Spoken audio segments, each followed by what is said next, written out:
In the midst of a pause in the ongoing violence in Cameroon, Pope Leo XIV traveled to Bamenda, an English-speaking city located in the northwestern part of the country, on his second day in Cameroon. After meeting with local authorities at the airport, the Pope moved to the Cathedral of St. Joseph, which serves as the seat of the Archdiocese of Bamenda.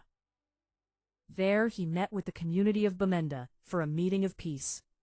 Starting with a few moments of prayer in the Chapel of the Blessed Sacrament, the Holy Father and Archbishop Andrew and Kea of Bamenda entered the cathedral.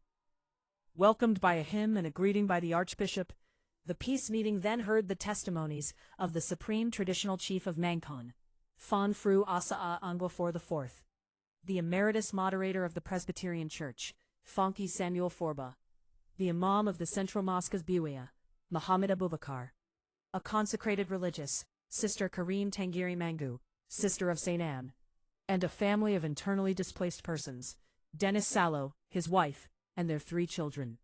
After hearing the testimonies, Pope Leo joined his voice to theirs and highlighted how their lived experience of suffering and community has strengthened their belief in God's constant presence. The Pope began by reflecting on Archbishop Fuanya's words from the prophet Isaiah. "How beautiful upon the mountains are the feet of the messenger who announces peace." Is 52:7. His response centered on the beauty of the Bamendan community's feet, dusty from this blood-stained yet fertile land that has been mistreated, yet is rich in vegetation and fruit. Their feet have carried them far in spite of the challenges they have faced, and this community has remained on the path of goodness.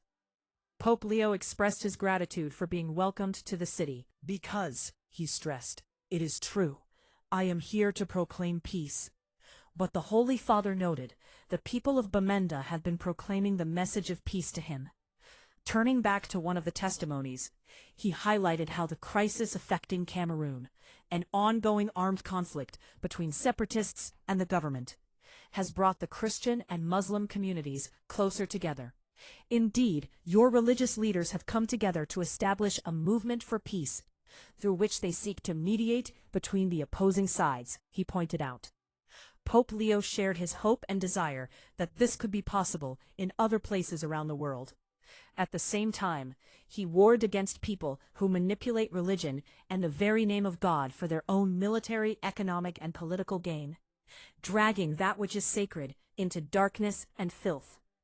The Holy Father stressed that the people of Bamenda, in spite of this almost decade-long conflict, are the light of the world as they hunger and thirst for justice. "Bamenda, today you are the city on the hill, resplendent in the eyes of all," the Pope said, encouraging them not to lose hope. Addressing those, especially lay and religious women, who care for individuals traumatized by violence, he offered a word of gratitude for their work, which often goes unnoticed and is also dangerous.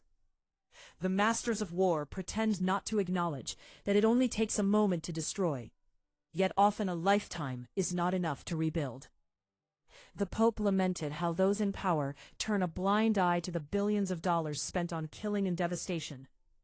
Yet the resources needed for healing, education, and restoration are nowhere to be found. People who take the resources from the African lands, in turn use the money for weapons, perpetuating an endless cycle of destabilization and death. Pope Leo argued how this is an upside-down world, and he urged everyone to denounce and reject this exploitation of God's creation. The Holy Father called for a decisive change of course, a true conversion that will lead us in the opposite direction onto a sustainable path rich in human fraternity. The world is being ravaged by a handful of tyrants, yet it is held together by a multitude of supportive brothers and sisters.